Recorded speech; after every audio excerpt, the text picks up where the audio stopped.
Good morning to all the students of class 9. Today we are going to study English 1 Beehive, chapter 11, If I Were You. See, what is the introduction of this chapter? So, this is a play that is about a playwright named Gerard and how he escapes being killed by an intruder who wants to steal his identity and live peacefully. Gerard fools the intruder and confines him in a cupboard and finally hands him over to the police.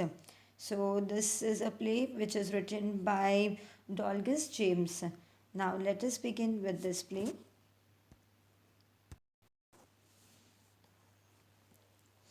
Chapter 11, If I Were You. Before you read, Gerard lives alone in a lonely cottage. See, Gerard where he lives in a lonely cottage, and intruder means or a housebreaker or a robber who is criminal enter his cottage. He intends to murder Gerard and take on his identity. Does he succeed? That we will see in this. The following words and phrases occur in the play. Do you know their meaning? Match them with the meaning given to find out. You have to match it. And over here you can see the scene. Okay, a small cottage interior. There is an entrance back right which may be curtained. Another door to the left must be practical door. The furniture is simple, consisting of a small table towards the left, a chair or two, and a divan rather upstage on the right. On the table is a telephone.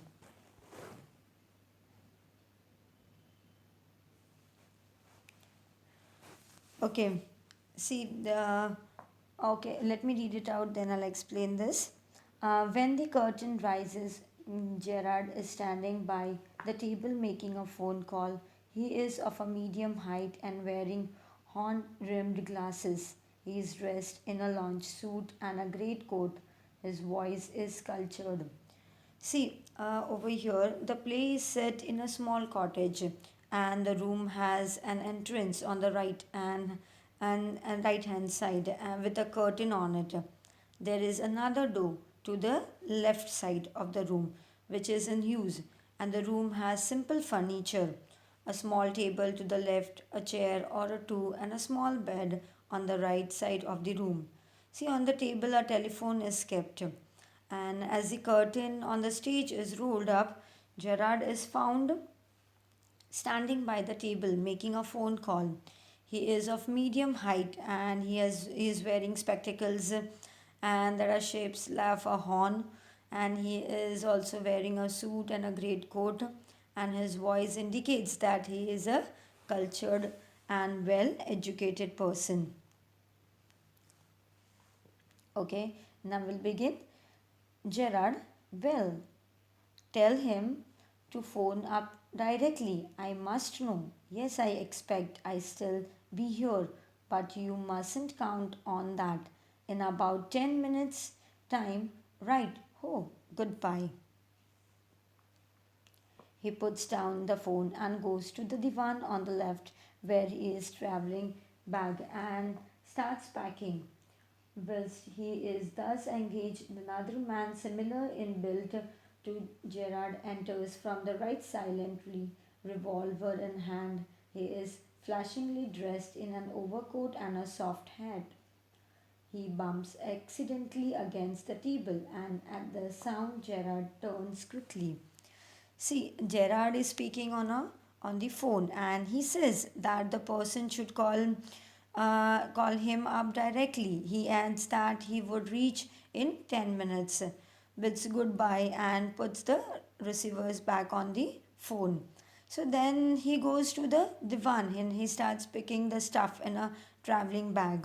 So while he is busy packing the things, so another man who is similar to Gerard enters the room very silently. From where? From the right side. And he has a gun in one hand. What he is having a revolver in one of his hand.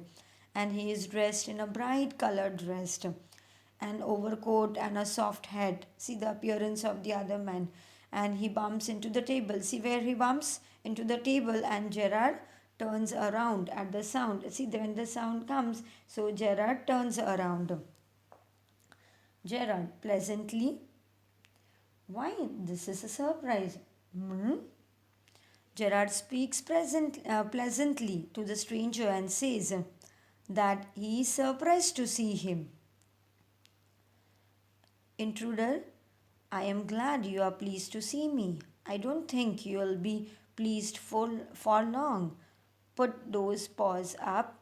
See what the intruder says. Intruder is a person who intruders, especially in the building with a criminal intent. And paws means over here is hands.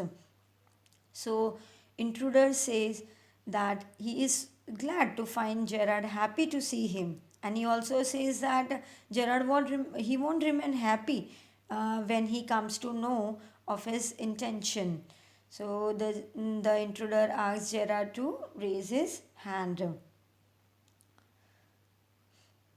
See, Gerard, I am glad you are pleased to see me. I don't think you will be pleased for long, but those paws up. So he says over there, and Gerard, this is all very melodramatic, not very original, perhaps, but see what he says over here. This is very melodramatic, means what? Excessive emotion that are required for the situation.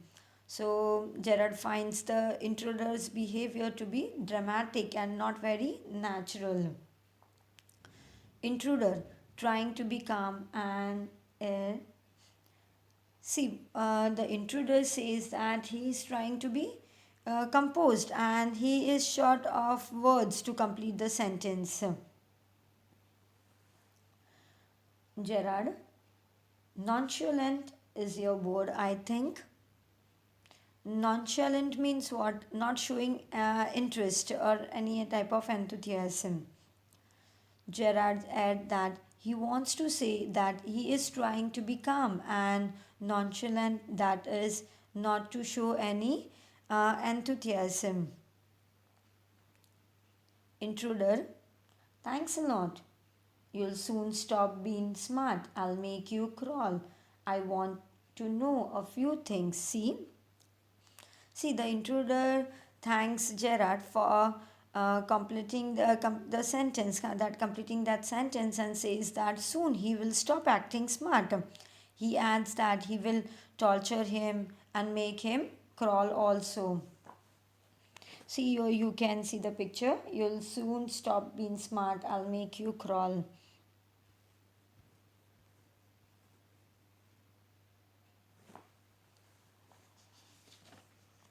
Okay, Gerard, anything you like.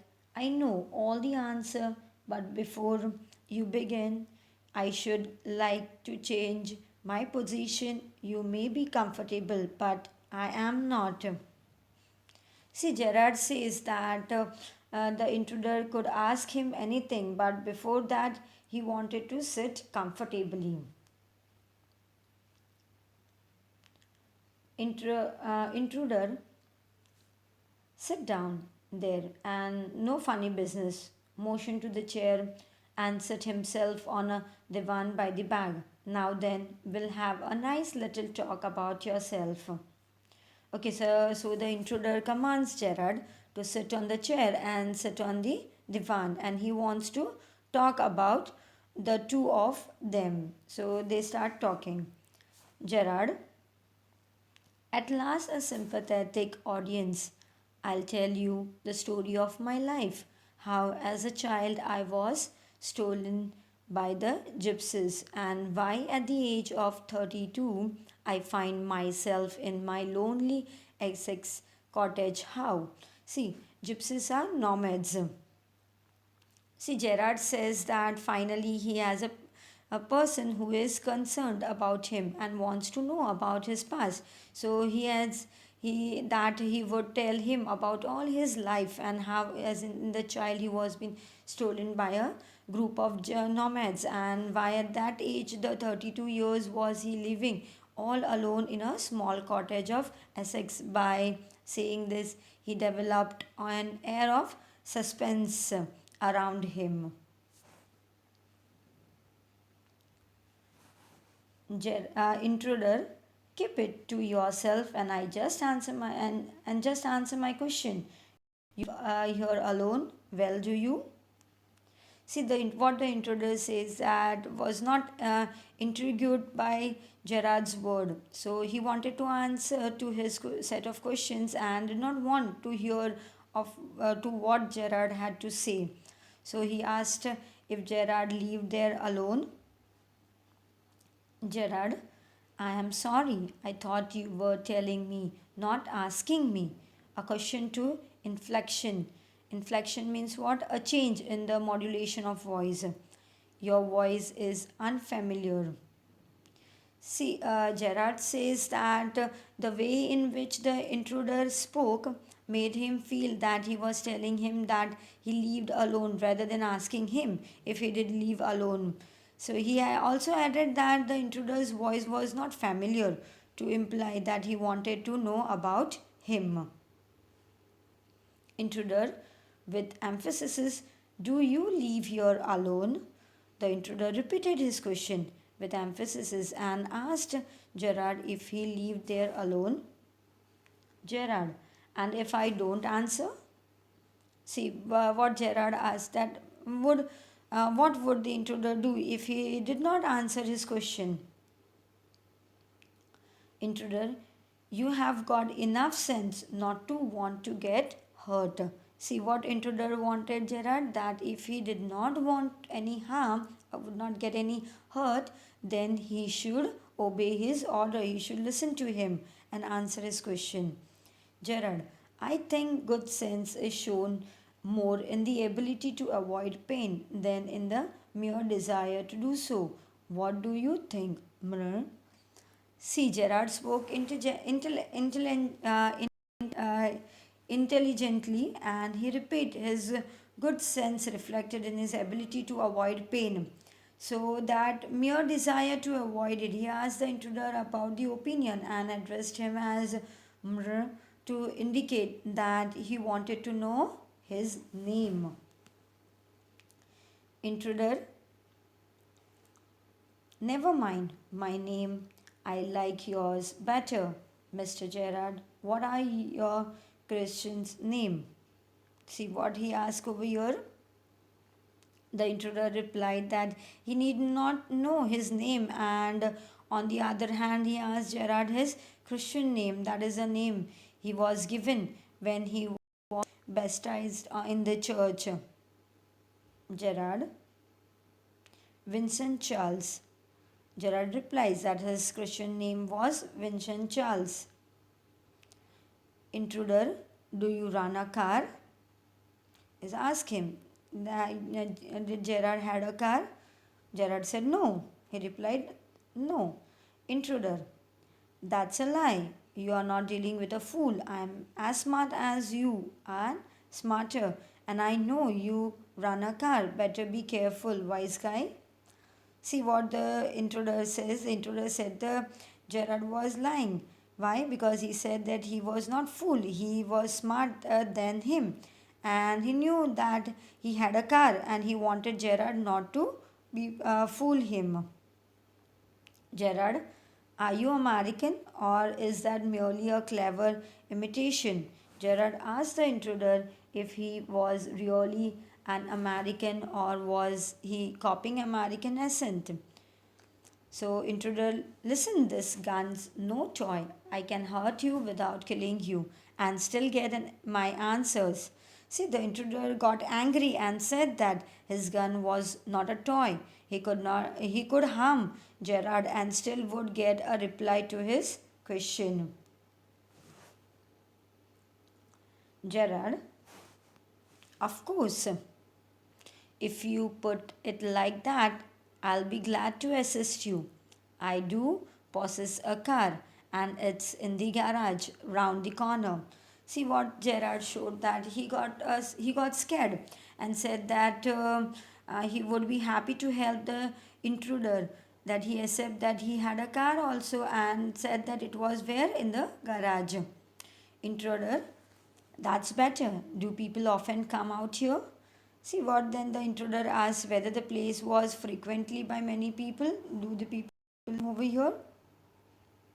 Gerard, very rarely. Surprisingly, few people take the trouble to visit me. There's the baker and the greengrocer, of course, and then there's the milkman, quite charming, but no one so interesting as yourself.